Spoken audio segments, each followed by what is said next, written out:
नमस्कार स्टूडेंट्स, कैसे हैं। जैसे कि एक्सरसाइज 1.2 पढ़ा रहे, 1.3 पढ़ा रहे, 1.3 पढ़ा रहे। क्वेश्चन नंबर 1 जो है पिछली वीडियो में बता दिया था। बहुत इंपॉर्टेंट टॉपिक है ये।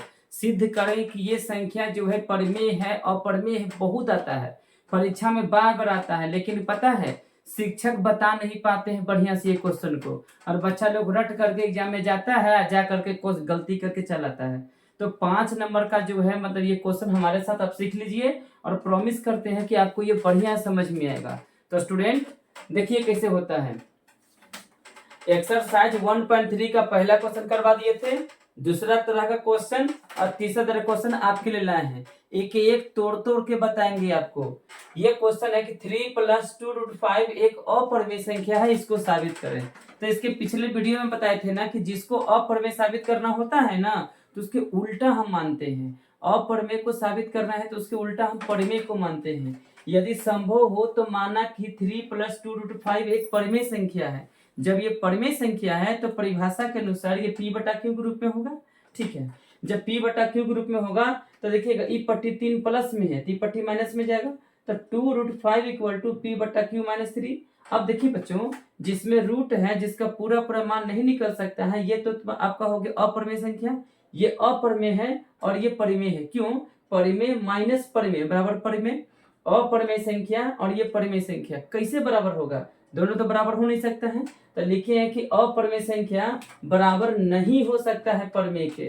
तो यह कैसे संभव है कि अपरिमेय और परिमेय संख्या बराबर होगा? तो यह हमारे कथन का विरोधाभास कर रहा है, क्योंकि जिसका वर्गमूल पूरा पूरा नहीं निकलता है बच्चा, तो पढ़े हैं कि वो अपरिमेय संख्या होता है। और ये परिमेय संख्या के साथ परिमेय संख्या घटेगा तो परिमेय संख्या आएगा।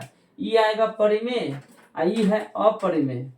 ये कभी बराबर नहीं हो सकता है। तो अपरिमेय और परिमेय कभी बराबर हो नहीं सकता है, तो हमारे कथन का विरोधाभास कर रहा है। हमारा यह मानना कि 3 + 2√5 परिमेय है, गलत है। जब ये गलत है तो कह सकते हैं कि क्या है, ये अपरिमेय संख्या है। ये क्वेश्चन भी परीक्षा में आता है, तो क्या करना होता है ना कि आप इसका अंक बदल दीजिएगा और लिखने का स्टाइल सब वही है। तो एक क्वेश्चन को जब 5-5 पर बनाइएगा ना, तो आपको बढ़िया से रिवीजन हो जाएगा बच्चों। देखिए क्वेश्चन नंबर 2 के बाद क्वेश्चन नंबर 3 है 1/√2। ये यूनिक है, ये अलग है। साबित करें कि ये जो है अपरिमेय संख्या है। तो इसको साबित करने के लिए बच्चों क्या करेंगे कि इसके उल्टा मान लेंगे। यदि संभव है तो माना कि ये परिमेय संख्या है। जब ये परिमेय संख्या है तो 1/√2 परिमेय है, तो किसके रूप में होगा? p/q के रूप में होगा। और जब p/q के रूप में होगा तब तिरछा तिरछे गुना कर लीजिए, यानी q = √2p। तो q = √2p।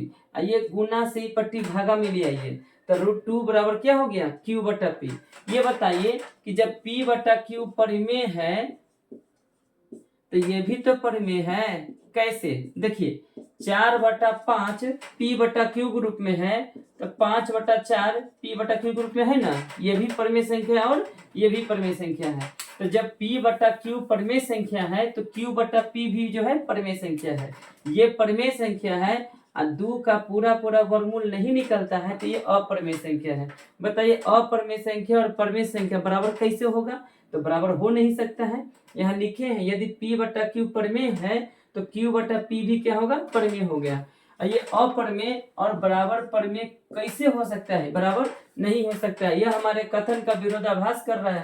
हमारा यह मानना कि 1/√2 एक परिमेय संख्या है, गलत है। जब ये गलत है, इसका मतलब 1/√2 एक अपरिमेय संख्या है। तो इस प्रकार से एक्सरसाइज 1.3 का बाकी जो 2 क्वेश्चन मिला है ना, बाकी जो 2 क्वेश्चन बचा है, ये बहुत इजी है। क्वेश्चन नंबर 3 का दूसरा जो है पहला नंबर की तरह है, और क्वेश्चन नंबर 3 का तीसरा जो है वो आपका जो है सेकंड नंबर की तरह है। इसी प्रकार से बना के देखिएगा तो आपसे बन जाएगा। 1.3 चैप्टर जो है कंप्लीट हो गया। अब इसके बाद जो है परिमेय संख्या का पूरा कंप्लीट होने पर 1.4 है, शांत और अशांत। इसको अगले वीडियो में हम आपको बताएंगे। और देखिए कमेंट बॉक्स में लिखिएगा क्या ये परिमेय संख्या साबित करने वाला समझ में आया या नहीं आया। अगर नहीं आया होगा तो पीछे वीडियो कर करके इसको देखें और 5-5 पर रिवीजन करें, बच्चा आ जाएगा। ठीक है।